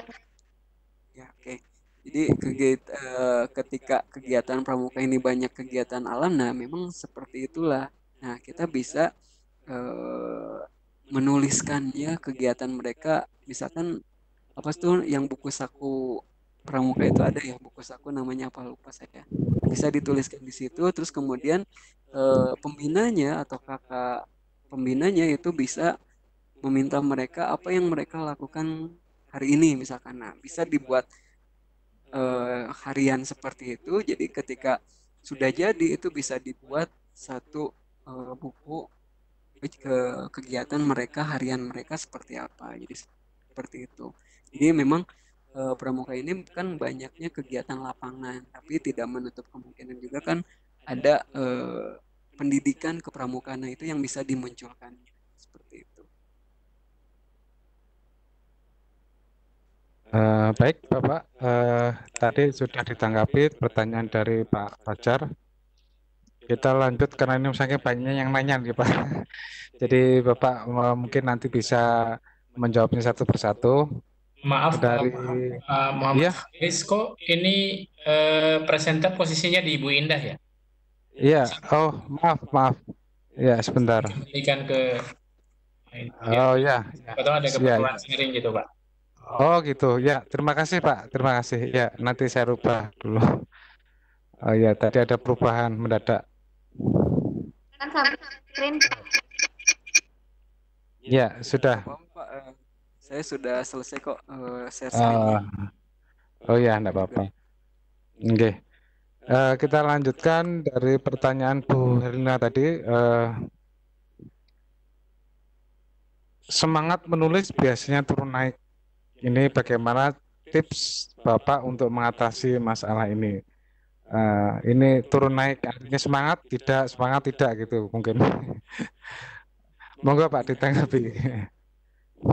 Iya betul. Itu saya juga sama. Kalau lagi semangat sekali. Kalau lagi males ya kadang tidak produktif juga gitu. Ini yang saya rasakan juga. Kemarin di 2019 itu saya lagi semangatnya. Jadi dalam 1 tahun kemarin 2019 saya bisa menulis 5 buku di 2019. Di 2020 ini sudah bulan Maret baru mau 1 buku juga belum selesai. Nah, ini kendalanya yang memang naik turun itu yang Ibu tadi bilang memang betul gitu. Kita kadang semangat ya ketika turun ya turun. Nah, itu yang memang saya rasakan memang seperti itu. Kalau saya sih yang saya lakukan adalah saya selalu kerjasamanya itu dalam tim. Nah, dalam tim itu dalam artian ketika misalkan saya males, ada yang mengingatkan saya, ayo dong, ini deadline-nya misalkan besok atau misalkan akhir bulan ini, ayo ya, cepet dan seterusnya. Ada yang mengingatkan saya gitu. Termasuk kali ini pun saya punya deadline buku yang sekarang itu adalah akhir Maret ini. Ini sudah mulai teman saya juga sudah mengingatkan, ayo semangat dan seterusnya. Sebetulnya tinggal 1 bab terakhir sih sebetulnya itu. Itu yang pertama. Yang keduanya juga ketika misalkan kita malas itu biasanya sudah mengalami kejenuhan, titik jenuh. Maka yang saya lakukan adalah sekedar jalan-jalan ringan atau rekreasi sederhana gitu. Kalau saya bilangnya itu adalah short escape, artinya kabur sejenak gitu dari rutinitas ketika menulisnya sudah jenuh juga, sudah mulai muncul titik jenuhnya ya. Yang saya lakukan adalah jalan-jalan dulu keluar, main dulu misalkan ke alam atau ke mall ya. Pada seharian itu ya memang tidak produktif, tapi ketika misalkan kita sudah jalan kemudian sudah refresh lagi, besoknya itu biasanya saya sudah bisa menulis lagi. Dan misalkan ketika muncul masih malas, yang saya lakukan biasanya saya ketika mau mulai tapi misalkan nggak mulai karena malas itu, saya biasanya menghitung mundur seperti mau peluncuran roket itu. Saya hitung mundur 5, 4, 3, 2, 1, mulai, langsung mulai gitu. Dan memang yang saya rasakan adalah malas itu di awal. Malas itu ketika mau memulai, tapi setelah memulai kadang kita suka lupa waktu. Kadang kita belum makan pun diterobos saja. Kadang seperti itu. Nah, sebetulnya malas itu ya masalah semuanya. Nah, maka yang saya sarankan tadi, satu, kita kerjasama dengan tim, ada yang mengingatkan kita. Yang kedua, kita rekreasi sejenak, short escape namanya. Dan yang ketiga, kalau saya lakukan itu adalah hitung mundur tadi. Biasanya memulainya agak susah, saya hitung mundur seperti peluncuran roket, dan itu kalau ke saya sih it work gitu, itu berhasil seperti itu. Ya, baik, Bapak. Itu tadi jawabannya. Paling tidak ya sering-sering jalan-jalan Ibu, sering-sering refreshing. Kalau biasanya Ibu ini kan refreshingnya shopping ya, ya begitu. Jadi bisa mungkin bisa refresh, pikiran bisa terbuka kembali. Nah itu mungkin. Jangan kurang piknik. Jangan kurang piknik. Betul. Ya, terima kasih. Lanjut ke penanya berikutnya. Ini dari Bu Dewi Nisani ini menanyakan lagi nih yang kedua kalinya. Pertanyaannya begini. Penulis yang bagaimana yang boleh mengikuti sertifikasi penulis? Apa yang harus dilakukan agar lolos dan mendapat sertifikat penulis? Wah, ini ternyata kelihatannya ini Bu Dewi pengen jadi lulus sertifikasi ini, Pak. Nah, beliaunya pengen mengikuti jejak jenengan yang sudah mendapat sertifikasi dari BNSB. Ya harus diklat dulu paling tidak kan begitu. Ada perangsaan diklat mungkin, kemudian ada asesmen, begitu kalau nggak salah. Monggo Pak ditanggapi. Iya betul. Yang pertama memang kita harus diklat dulu, itu diklatnya ada di penerbit gitu. Jadi nanti kita misalkan ikut diklat di penerbit, ada waktunya juga. Nah, setelah ada diklat, karena memang ketika kita mau daftar sertifikasi, salah satunya itu adalah syaratnya adalah ada surat keterangan dari penerbit telah mengikuti diklat gitu. Kemarin juga ketika saya minta untuk rekomendasi, ternyata ada 2 penerbit yang mau mengeluarkan rekomendasinya, dan saya terbantu sekali. Nah, kemudian saya daftar dan seperti itu. Itu yang pertama. Jadi Bapak Ibu guru yang ingin ikut sertifikasi penulis, yang pertama harus punya rekomendasi dari penerbit telah mengikuti diklat. Itu yang pertama. Yang keduanya itu Bapak Ibu harus memiliki karya, tentunya harus membuat buku yang sudah ditulis gitu, minimal 1 tahun. Dan biasanya itu yang ditanya itu adalah 2 tahun terakhir. Artinya gini, kalau misalkan Bapak Ibu sertifikasinya di tahun 2020, itu yang ditanyanya tahun 2019-2020 gitu. Jadi yang ditanyanya buku yang ditulis pada waktu itu. Nah, ketika sertifikasi itu yang ada nantinya ada dua tipe yang sudah diceritakan tadi. Tipe yang pertama itu adalah uji kompetensi. Uji kom ini bagi siapa? Bagi mereka yang menulis di 2 tahun terakhirnya itu kurang dari 3 buku. Maka mereka harus uji kompetensi. Misalkan uji kompetensi itu salah satunya adalah dia membuat tulisan pada waktu itu juga. Kemudian nantinya uji wawancara dengan asesornya. Nah, yang kedua tipenya itu adalah portofolio. Portofolio itu adalah bagi mereka penulis yang dalam 2 tahun terakhir menerbitkan minimal 3 buku, sudah menulis 3 buku. Nah, jadi tadi yang pertama ada rekomendasi dari penerbit, sudah mengikuti diklat. Yang kedua menulis buku. Nah, setelah itu kalau sudah bukunya sudah ada, nanti kita tinggal daftar sertifikasi untuk penulis itu bisa gitu untuk mengikutinya. Nah, nanti kalau sudah terdaftar tinggal pilihannya ada 2 yang tadi, tergantung dari hasil karya yang sudah dibuat oleh Bapak Ibu semua. Seperti itu, Pak. Baik, menyambung ini Pak tentang yang sertifikasi, melanjut dari pertanyaan Pak Agus Praptono. Apabila seseorang itu sudah memiliki dan lulus sertifikasi dari BNSB, keuntungan jika orang tersebut lulus, apakah nanti direkrut di perusahaan ataukah mungkin sebagai tutor atau narasumber di kegiatan-kegiatan yang sama atau bagaimana peluangnya, Pak? Ini gitu.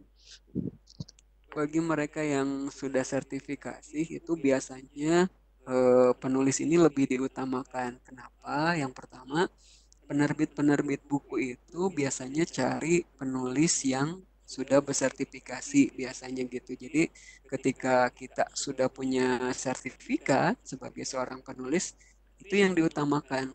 Jadi teman-teman yang sudah punya sertifikat itu keuntungan yang pertama kita yang diutamakan dibandingkan dengan penulis-penulis yang memang belum punya sertifikat gitu. Kita yang pertama kali biasanya ditawari untuk menulis buku. Itu yang pertama. Kemudian yang kedua juga dengan adanya sertifikat itu ya betul tadi disampaikan kita biasanya diminta untuk jadi narasumber untuk cerita gimana sih cara ini, cara itu dan seterusnya, terutama berkenaan dengan kita menulis buku. Nah, di sini Bapak Ibu juga memang kalau saya sih niat awalnya ketika ikut sertifikasi ini adalah saya nulis sudah lama gitu dan di situ juga lebih ke arah pengakuan. Yang pertama lebih ke arah pengakuan bahwa saya adalah seorang penulis gitu, bahwa saya bisa menulis di situ pertamanya. Kemudian yang kedua, niat saya adalah dengan adanya sertifikat yang saya dapatkan ini menjadi semangat buat saya, acuan buat saya untuk lebih banyak menghasilkan karya yang lebih berkualitas dan menghadirkan manfaat untuk banyak orang gitu. Jadi memang secara langsung juga kita bisa dapat memperoleh manfaat yang dari sertifikat itu gitu Pak. Oh gitu. Biayanya juga mahal ya Pak ikut itu. Ya betul. Lumayan ya. Lumayan untuk Ya, pembiayaannya lumayan. Cuman ya. biasanya ini ada triknya juga Pak. Biasanya dari Disnaker kalau nggak salah ya, Dinas Tenaga Oh, Kerja itu setiap tahunnya biasa ada program sertifikasi secara free. Nah, yang kemarin saya ikuti itu adalah free program dari Disnaker gitu. Jadi saya tidak mengeluarkan uang sepeser pun, tapi mereka pun bilang kalaupun misalkan dengan sertifikasi ini biayanya sekian gitu, ada biayanya. Tapi karena yang kemarin saya ikuti dari program pemerintah dari Disnaker, Dinas Tenaga Kerja, jadi saya tidak mengeluarkan uang gitu. Memang ada pembiayaannya kalau misalkan kita mengikuti sertifikasi secara umum. oh iya iya. Ya, jadi ada bantuan khusus itu. Memang dari program BNSP ada setiap tahun itu ada program khusus untuk beberapa orang yang menginginkan sertifikasi di bidang apapun. Itu yang saya perhatikan karena saya sendiri juga pelaku LSP jadi sedikit paham tentang ini. Ya, baik Bapak Ibu, kita lanjutkan untuk ini penanya yang berikutnya dari Bapak Suparji Edi Santoso menanyakan tentang prosedur agar buku yang kita tulis bisa berlisensi ISBN. Jadi langkah-langkahnya Bapak, begitu.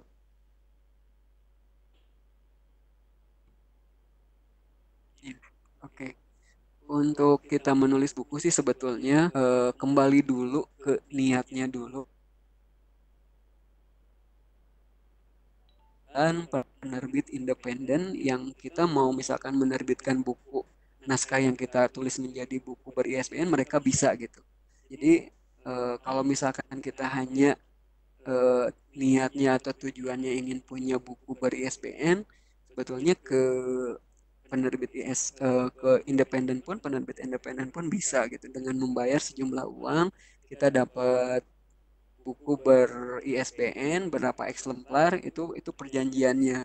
Termasuk kemarin pun kalau yang pernah saya alami dengan penerbit A misalkan saya nggak sebutkan penerbitnya, kalau misalkan saya punya naskah mau diterbitkan ber-ISBN boleh misalkan, tapi dengan biaya sekian nanti dapat berapa eksemplar itu yang pernah terjadi. Atau mereka tawarkan juga seperti ini. Silakan naskahnya dimasukkan, silakan bapaknya untuk cari pembelinya dulu gitu, dalam artian namanya PO ya, pre-order gitu. Jadi nanti ketika sudah tercukupi, misalkan ada yang pesen 30 orang, jadi 30 exemplar, mereka tidak menarik biayanya karena dari situ sudah tertutup, tercover gitu. Nah, itu yang pertama. Yang keduanya, kalau misalkan Bapak Ibu bekerja sama dengan penerbit yang bukan independen tapi memang masih skalanya kecil, itu juga ada proses editingnya. Jadi ketika kita masukkan ke situ naskahnya, kita kerjasama dengan penerbit itu. Nah, biasanya editingnya itu proses dari editornya tidak terlalu ribet gitu. Kadang sekali masuk udah lolos editingnya sedikit. Nah, biasanya seperti itu. Saya juga pernah kerjasama dengan penerbit besar. Nah, yang dilakukan itu bisa berulang-ulang gitu. Ketika kita selesai satu naskah, misalkan satu bab dikasihkan, kadang revisinya itu bisa 3-4 kali karena memang mereka menginginkan buku yang diterbitkan sama penerbit itu benar-benar kualitasnya terjaga. Ada yang namanya QC-nya, quality control-nya ada gitu. Sedangkan mohon maaf, di penerbit-penerbit yang biasa-biasa itu kadang ya sudah diterbitkan saja gitu, kadang seperti itu. Jadi balik lagi ke kita, kalau misalkan niatannya atau tujuannya adalah hanya ingin untuk punya buku ber-ISBN, itu bisa dengan penerbit-penerbit yang independen. Tapi kalau misalkan memang ingin bukunya berkualitas dan bagus, ya saya sarankan sih masuk ke penerbit yang kecil kecil dulu, kemudian ke yang besar juga oke gitu. Tapi kalau misalkan penerbit independen, ya silakan juga gitu. Ini tergantung dari tujuan dari Bapak Ibu membuat buku itu seperti apa gitu. Baik, Pak. Terima kasih jawabannya tadi. Kita lanjut pertanyaan yang berikutnya dari Ibu Leli Eka Pancasakti. Ini dari Jawa Tengah. Membuat cerita fiksi yang bagus, misalnya cerpen, itu yang seperti apa? Ini tentang cerpen, Pak. Ya. Oke, biasanya kalau kita membuat cerpen itu adalah yang si pembacanya itu ketika membaca cerpen itu seolah-olah ceritanya kejadian sama penulisnya gitu. Bahwa tokoh utama yang ada di cerpen itu adalah penulisnya sendiri. Itu biasanya seperti itu. Jadi dia, si pembaca, membaca cerpen yang ditulis itu terbawa, emosinya terbawa gitu, terbawa terhadap suasananya. Jadi dia ikut seolah-olah ada di dalam cerita itu. Nah, jadi Bapak Ibu semua, teman-teman semua yang ingin menulis cerpen, ya sebetulnya ya silakan. Kita punya imajinasi yang tinggi, silakan dituliskan di situ. Nah, teman-teman semua, kalau saran dari saya, ketika teman-teman mau buat cerpen ataupun misalkan cerita, itu lebih banyak baca buku yang memang fiksi gitu, yang memang baca buku yang memang cerpen-cerpen seperti itu, atau memang kita bisa nonton film-film Indonesia juga sekarang kualitasnya udah sangat bagus sekali gitu, Pak. Baik, kita lanjutkan lagi, masih ada 5 penanya lagi. Mudah-mudahan nanti bisa terjawab. Gak apa-apa, Pak ya. Karena ini ya, mungkin materinya bagus, jadi sehingga Bapak Ibu ini banyak yang punya unek-unek yang perlu disampaikan. Kita lanjut pertanyaan dari berikutnya, yaitu Ibu Rini Astuti. Ini menanyakan bagaimana cara mendeteksi ide-ide itu layak kita tulis.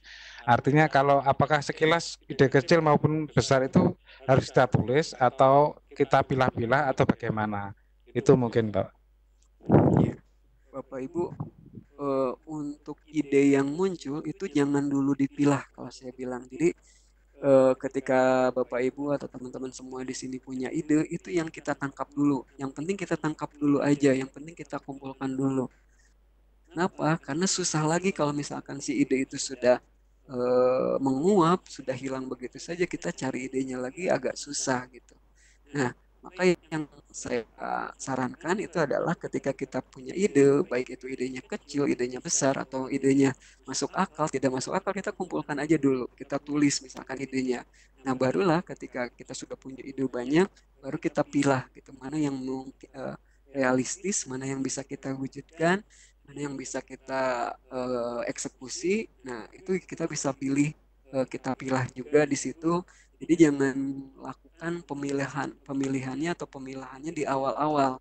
Karena bisa saja yang kita buang misalkan itu yang ide yang harusnya yang lebih bagusnya itu gitu. Nah, maka yang saya sarankan ide apapun, sebesar apapun, sekecil apapun kita tangkap dulu, kita kumpulkan dulu, baru setelah dikumpulkan, setelah ditangkap, barulah kita pilih mana yang bisa kita eksekusi, mana yang bisa kita realisasikan pada waktu itu. Gitu, Pak. Oke, terima kasih. Bagus sekali ini pertanyaannya. Lanjut lagi. Yang penanya ke-11 ini dari Ibu Ratna Mardining Tias. Ini kalau nggak salah dari Jawa Timur. Pertanyaannya, saya punya ide untuk menulis, tetapi bagaimana cara mengawali menulis dan redaksinya? Sedangkan urutannya yang baik itu seperti apa? Begitu Pak pertanyaannya. Ya, Bapak Ibu semua, ketika kita mau mulai menulis, jangan dulu pikirkan gimana redaksinya. Kadang misalkan kita, ini diksinya harus ini. Nah, ketika kita memilih di situ, kadang kita jadi malas untuk menulis. Tulis saja apa yang Bapak Ibu rasakan, tulis aja pemilihan kata yang pada waktu itu muncul, ditulis saja. Jadi jangan melakukan editing di waktu yang sama. Jadi nantinya itu tulisannya nggak akan selesai-selesai. Jadi kalau misalkan sudah punya ide, tinggal dituliskan saja. Jangan dulu pikirkan pemilihan kata yang bagus apa, jangan dulu ke situ. Ini layak atau tidak, jangan dulu ke situ. Yang penting kita nulis dulu aja, mengalir. Jadi jangan sampai gara-gara pemilihan kata yang susah ketemu, misalkan mencari kata-kata yang pas, kita berhenti menulisnya. Itu sering terjadi. Nah, awalnya ketika mau menulis, aduh ini bahasanya baku nggak? Ini bahasanya bisa ditangkap nggak? Ngerti nggak? Dan seterusnya. Nah, ketika kita berpikirnya seperti itu, maka tulisan-tulisan yang mau kita tuangkan itu nggak jadi. Kadang suka mandek lagi di situ. Maka yang saya sarankan, tulis dulu saja gitu. Jangan pikirkan dulu ini masuk ke kata baku atau tidak baku dan selanjutnya. Udah itu untuk awal jangan dulu. Nah, nanti ketika tulisan itu udah selesai, kita sebelum masuk ke editor, kita lakukan ada yang namanya self editing. Kita edit sendiri. Oh, ini nggak bagus nih diksinya, kita ganti. Oh, ini ada yang typo. Nah, ini kita bisa lakukan. Nah, baru setelah tulisan itu jadi, kita yang lakukan self editing. Jadi jangan lakukan dulu kalau istilah Sundanya itu pabelit gitu. Semrawut, jadinya nggak jadi tulisannya. Itu yang saya sarankan seperti itu, Pak. Iya. Jadi istilahnya silakan langsung dimulai aja begitu Pak ya. Biar nanti untuk masalah petata bahasa dan seterusnya itu di langkah berikutnya. Gitu. Iya, baik. Kita lanjut pertanyaan yang ke-12. Ini ada Ibu Ella Nurlatifah Rosiani. Pertanyaannya, bagaimana cara memulai? Sedangkan niat sudah ada, tapi bingung apa yang harus dikerjakan. Tema ada, tapi bingung Pak, bagaimana memulainya. Itu tadi ya, ada kaitannya dengan pertanyaan sebelumnya Pak. Monggo. Iya, oke. Ketika kita sudah punya niat, ya berarti kita harus punya tekad juga gitu. Dalam artian niat saja tidak cukup. Niat saja tanpa eksekusi, tanpa aksi, ya percuma juga. Nah, maka teman-teman semua ketika kita punya niat, saya ingin jadi penulis. Nah, itu udah punya niat sebetulnya.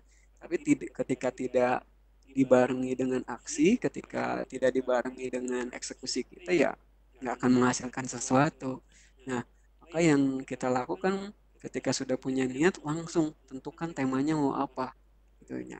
Ketika misalkan oke, saya bidangnya tentang informatika, bidang saya di bidang digital misalkan, oke berarti temanya tentang itu, kita tentukan langsung ke situ. Dan kemudian setelah kita sudah punya tema yang tadi saya bilang, teman-teman sebelum mulai menulis buat dulu kerangkanya, buat dulu outline-nya, sehingga itu menjadi acuan buat kita, kerangka buat menulis. Ketika punya kerangka itu nantinya akan mengalir, oh ini ke sini dulu dan seterusnya, sambil kita juga cari referensi-referensi yang memang mendukung dari tulisan kita. Dan yang tadi saya sampaikan juga memang betul, kita itu adalah sulit untuk memulai, itu betul sekali. Jadi ketika mau mulai itu, aduh, eh, berat gitu, kerasa berat banget. Tapi ketika teman-teman paksakan itu biasanya kesananya susah untuk berhenti, karena memang yang saya rasakan juga seperti itu. Lawan terberat kita itu sebetulnya adalah diri sendiri. Jadi kalau teman-teman Bapak Ibu semua bisa menaklukkan diri sendiri, itu udah hebat, udah keren banget gitu.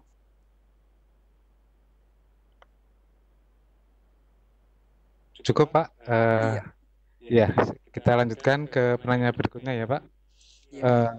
Ada dua lagi penanya dari Bapak Abdullah Lahambu. Bagaimana cara atau prosedur sebuah karya tulis itu bisa diterbitkan oleh penerbit? Begitu pertanyaannya. Ya, ada beberapa tahapan, Pak. Jadi kalau misalkan tadi yang saya bilang, saya sampaikan, kalau misalkan Bapak hanya ingin menerbitkan sebuah buku ber-ISBN, Bapak karyanya atau naskahnya bisa langsung saja kerjasama dengan penerbit independen. Itu mereka sudah bisa menerbitkan buku dan ada ISBN-nya juga. Dengan kita membayar sejumlah uang berapa gitu. Nah, itu yang pertama. Kemudian yang kedua, kita bisa menawarkan, dalam artian kita bisa membuat naskah dulu, naskah sudah jadi, nanti kita tawarkan ke penerbit apakah nantinya diterima atau tidak gitu. Nah, nanti kalau misalkan sebetulnya yang disampaikan itu ketika mau jadi buku ya bisa langsung ke penerbit independen. Tapi kalau misalkan kita mau buku itu berkualitas, saya sarankan sih memang yang penerbit-penerbit yang sudah terdaftar di IKAPI itu gitu caranya. Ya, baik. Eh, Tadi pertanyaan dari Bapak Abdullah sudah terjawab. Berikutnya ini pertanyaan, oh ya, ini pertanyaan yang sudah dijawab tadi, Pak, tentang keuntungan setelah mengikuti sertifikasi penulis. Jadi ini pertanyaan yang terakhir tadi sudah dijawab, yaitu dari penanya Pak Abdullah tadi, itu adalah pertanyaan terakhir. Mungkin Bapak Ibu yang lain masih ada beberapa menit. Jika ada pertanyaan kami persilakan, mungkin 1 atau 2 menit lagi. Jika nanti memang tidak ada, ya berarti nanti narasumber menyampaikan kesimpulannya. Silakan Bapak Ibu, kami beri kesempatan 1 atau 2 menit untuk menanyakan, atau mungkin ada sesuatu hal yang langsung menanyakan ke narasumber. Kami juga mempersilahkan. Kami tunggu.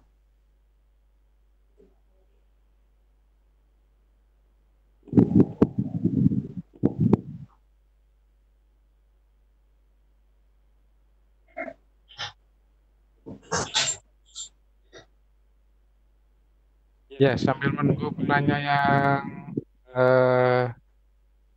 di kolom chat, silahkan ditulis. Bapak Ibu, saya mengingatkan yang belum menulis absen atau mengisi di presensi, silahkan di kolom chat sudah tersedia link untuk presensi malam ini. Jadi saya mengingatkan lagi, silahkan yang belum, bagi Bapak Ibu yang mungkin joinnya terlambat, belum sempat mengisi absen, kami ingatkan lagi, silahkan mengisi absen di link kolom chat. Ya, Bapak Ibu bisa langsung diklik.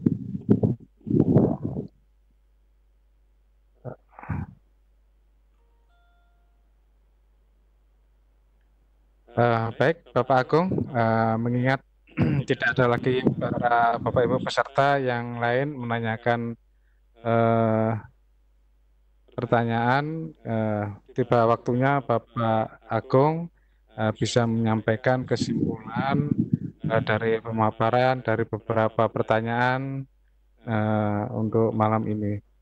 Kami persilakan Pak.